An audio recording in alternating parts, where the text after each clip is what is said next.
primeiro lote da vacina pediátrica da Pfizer chegou hoje e vacinação de crianças pode começar a partir de amanhã. E você vai ver também.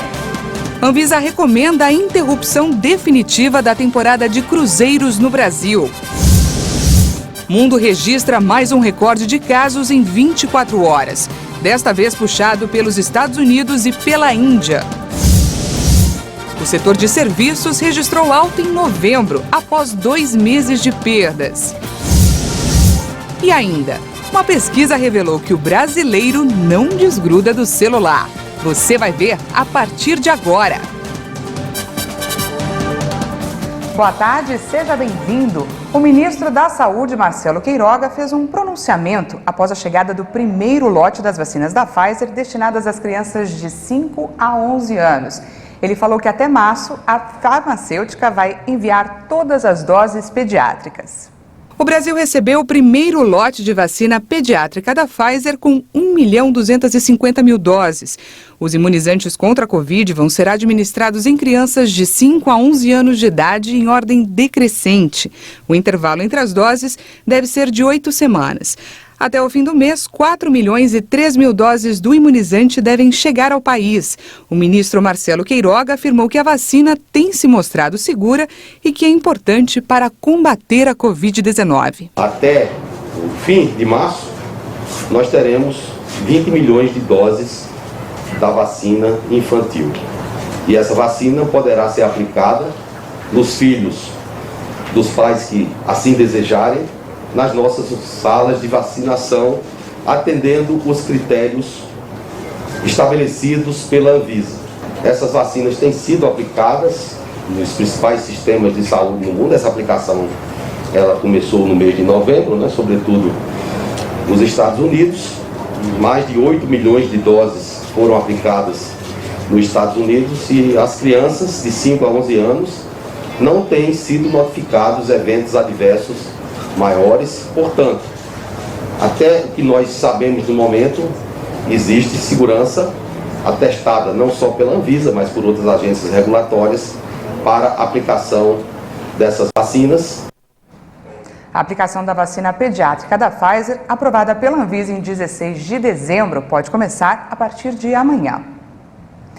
E a Anvisa recomendou a interrupção definitiva da temporada de cruzeiros no Brasil. Os passeios foram suspensos após surtos de Covid nos navios no início do ano.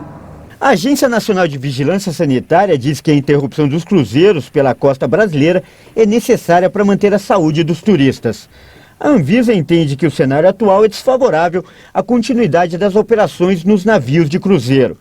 3 navios seguem ancorados no Porto de Santos, no litoral de São Paulo, após a confirmação de casos de Covid-19 a bordo, especialmente entre os tripulantes. A suspensão da temporada já estava prevista até 21 de janeiro. Segundo a agência reguladora, o documento encaminhado ao Ministério da Saúde e à Casa Civil contém, além da recomendação para suspender em definitivo os cruzeiros, a apresentação do cenário epidemiológico de Covid-19 nas embarcações que operam na temporada 2021-2022. Desde a recomendação de suspensão temporária, a Anvisa vem avaliando a evolução do cenário epidemiológico do coronavírus a bordo dos navios e no Brasil. E mais uma vez, em menos de 10 dias, o mundo bateu um novo recorde no número de infecções por Covid-19. Foram mais de 3.670.000 novos casos em menos de 24 horas. Esse número foi impulsionado mais uma vez pelos Estados Unidos, que registraram cerca de 894.000 novos casos em um único dia, e também pela Índia, que atingiu a marca de 442.000 novas infecções nesse mesmo período. Em meio à proliferação da nova variante Ômicron do coronavírus, diversos países têm enfrentado recordes diários. Inclusive, aqui no Brasil, o país contabilizou mais de 87.000 novas infecções em 24 horas. É o número mais alto de confirmações diárias desde o dia 18 de setembro de 2021. O Ministério da Saúde confirmou 133 novas mortes por Covid-19 no Brasil de um dia para o outro. Agora, são 620.371 vítimas da doença desde o início da pandemia. Também foram confirmados mais 87.461 novos casos de infecção por coronavírus de um dia para o outro. Mais de 22 milhões e 716 mil diagnósticos já foram confirmados para a doença. A média móvel de mortes está em 123 vítimas. A curva apresenta tendência de alta, com aumento de 33%. Está abaixo de 200 pelo 39º dia consecutivo, depois de 1 ano e meio acima desse patamar. A curva apresenta tendência de alta com uma variação de 18% em relação a 2 semanas. Já a média móvel de casos aponta 52.261 registros diários. O número indica tendência de alta no país, com variação positiva de 768%. E no mapa da evolução da doença por regiões, hoje 12 estados indicaram alta: Acre, Alagoas, Amazonas, Bahia, Mato Grosso, Minas Gerais, Pará, Paraná, Piauí, Rondônia, São Paulo e Sergipe. Outros 13 estados estão em instabilidade: Maranhão, Pernambuco e Tocantins. E 11 unidades da federação apresentaram queda: Amapá, Ceará, Distrito Federal, Espírito Santo, Goiás, Mato Grosso do Sul, Rio de Janeiro, Rio Grande do Norte, Rio Grande do Sul, Roraima e Santa Catarina. E um estado não divulgou os dados: a Paraíba.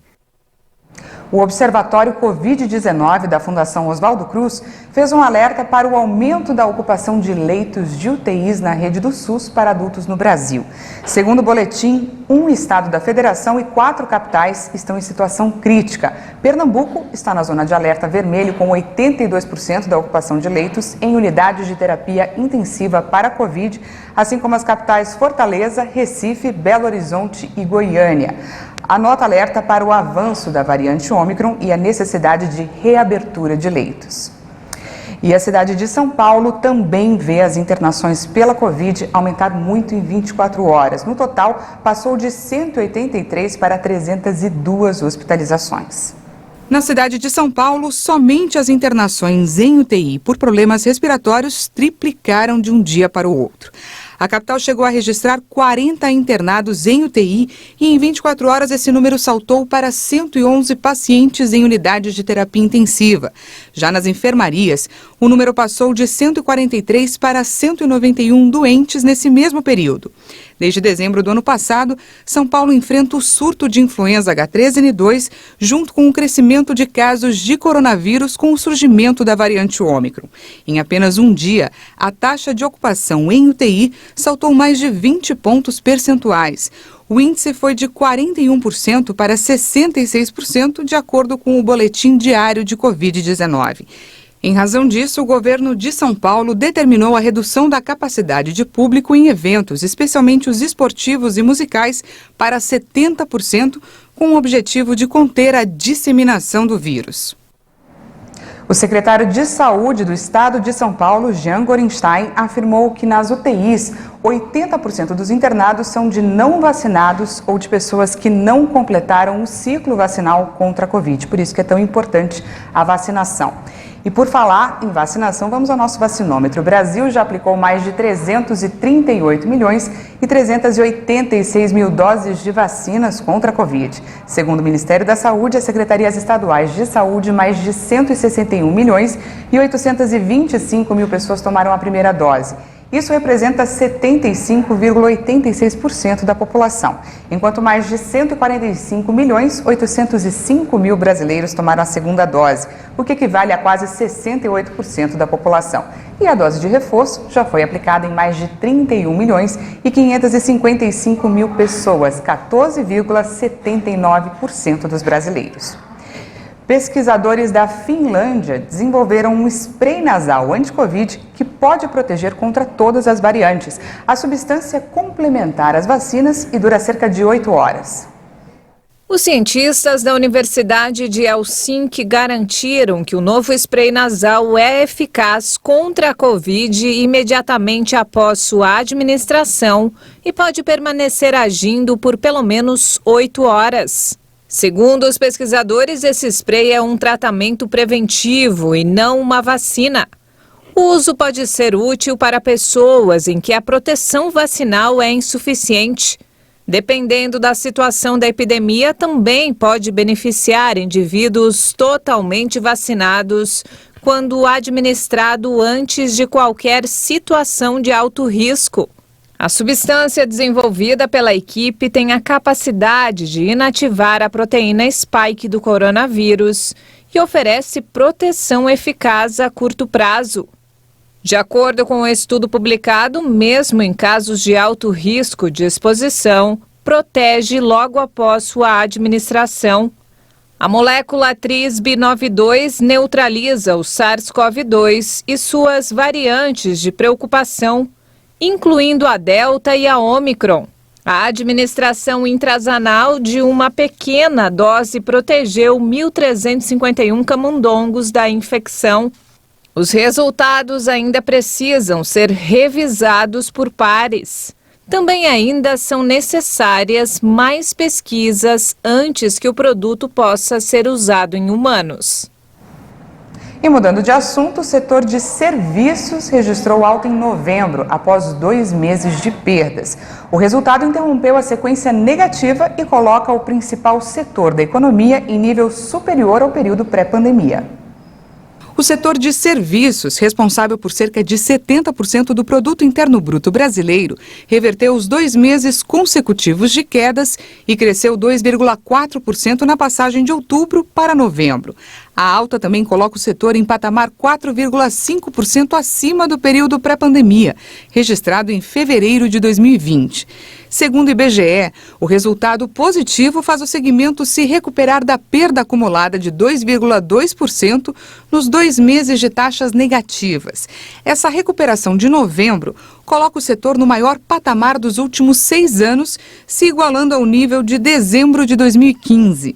4 das 5 atividades pesquisadas avançaram no mês na comparação com outubro, com destaque para serviços de informação e comunicação que recuperaram a perda verificada nos 2 meses anteriores.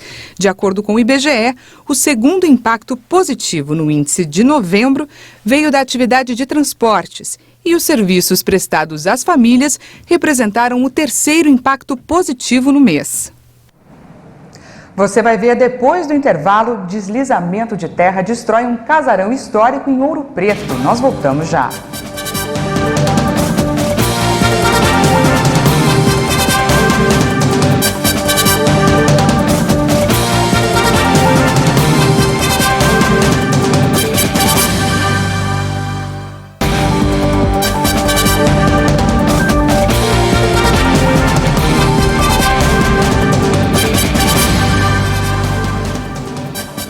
Estamos de volta ao vivo, agora são 13h19 no horário de Brasília. Um deslizamento de terra destruiu um casarão do século XIX em Ouro Preto, Minas Gerais, na manhã de hoje.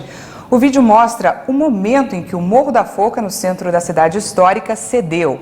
O grande volume de terra atinge o casarão, que vai abaixo em poucos segundos. O imóvel, que pertence à prefeitura, estava desocupado e não houve vítimas. Um depósito ao lado do casarão também ficou em ruínas. A prefeitura de Ouro Preto informou que o casarão estava fechado desde 2012, justamente pelo risco de desmoronar. Enquanto as chuvas deixam mortos e desabrigados em diversas regiões, a falta delas está provocando prejuízos em várias áreas do agronegócio. No caso da soja, a perda chega a 50%, principalmente em lavouras da região sul.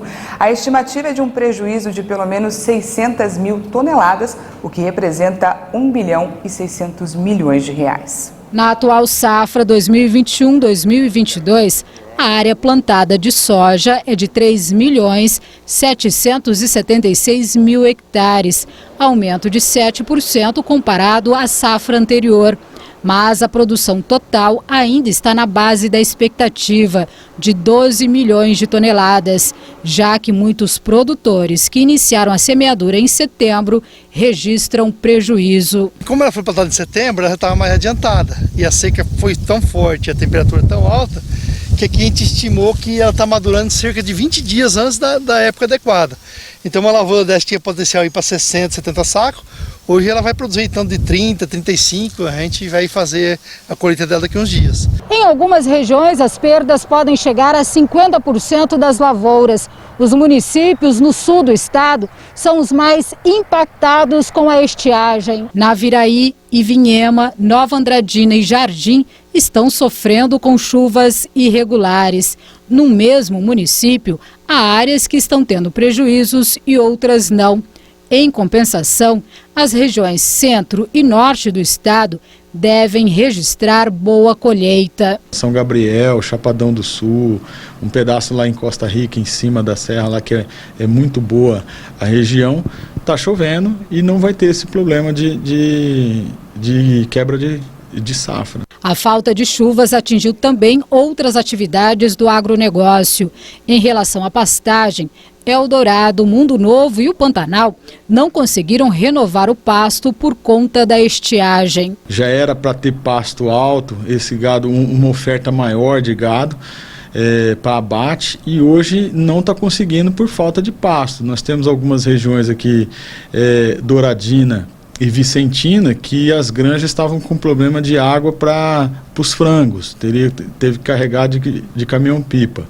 Então, todo o estado tem problema com seca. E aí, essa cadeia toda sofre nos custos de produção. O decreto de emergência publicado pelo governo do estado é uma alternativa para ajudar os produtores que estão tendo perdas. Quando tem uma perda generalizada, a seguradora não tem muito como alegar que foi má cuidado do produtor, alguma coisa desse tipo.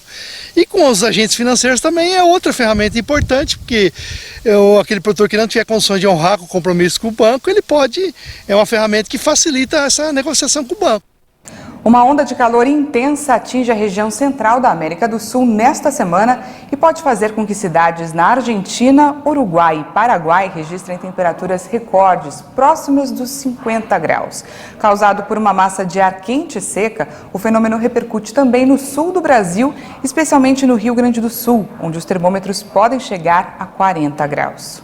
Os primeiros sinais do aquecimento já são sentidos desde o início da semana, quando a cidade de San Antônio Oeste, na Patagônia Argentina, registrou 42,8 graus e a província de Mendoza foi colocada sob alerta vermelho. Na terça-feira, os termômetros de Buenos Aires marcaram 40 graus, a maior temperatura desde 1995. Segundo o Serviço Meteorológico Nacional, a capital argentina enfrentou seu quarto dia mais quente em 115 anos. A expectativa é que o calor cresça ainda mais nos próximos dias.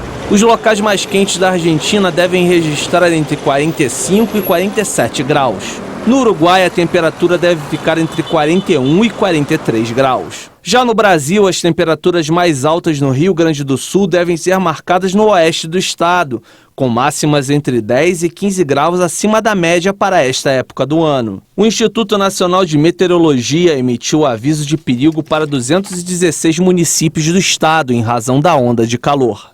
E a Argentina sofre com as altas temperaturas. Com um calor de mais de 40 graus, um incêndio está difícil de ser combatido entre Están Suárez, uma província de Buenos Aires.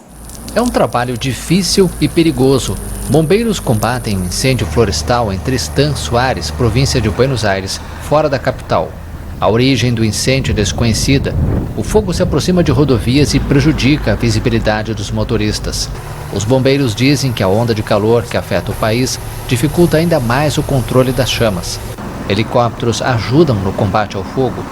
Segundo o Serviço Meteorológico Nacional, no início da semana a temperatura chegou a 41,5 graus, uma das mais elevadas do século. A previsão é que as temperaturas permaneçam altas na região até o próximo domingo. No Cazaquistão, as tropas lideradas pela Rússia, enviadas para ajudar a restaurar a ordem do país, já começaram a se retirar do local. O fim da operação teve início com uma cerimônia realizada na principal cidade do país, Almaty.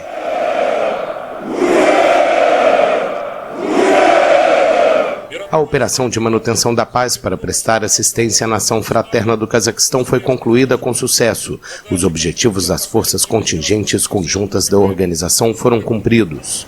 As tropas foram enviadas ao Cazaquistão após violentos distúrbios na ex-república soviética da Ásia Central, que deixou um rastro de destruição. Eles também começaram a entregar às forças de segurança do país as infraestruturas e os prédios que guardavam há vários dias.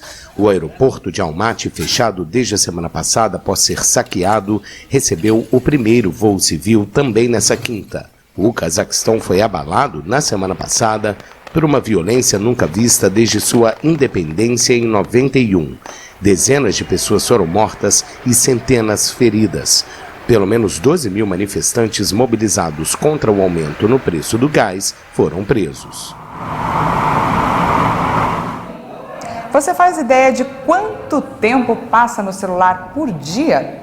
Uma pesquisa realizada em 17 países revelou que o brasileiro não desgruda do celular. E o maior tempo de uso é com conversas no WhatsApp e vendo vídeos no TikTok.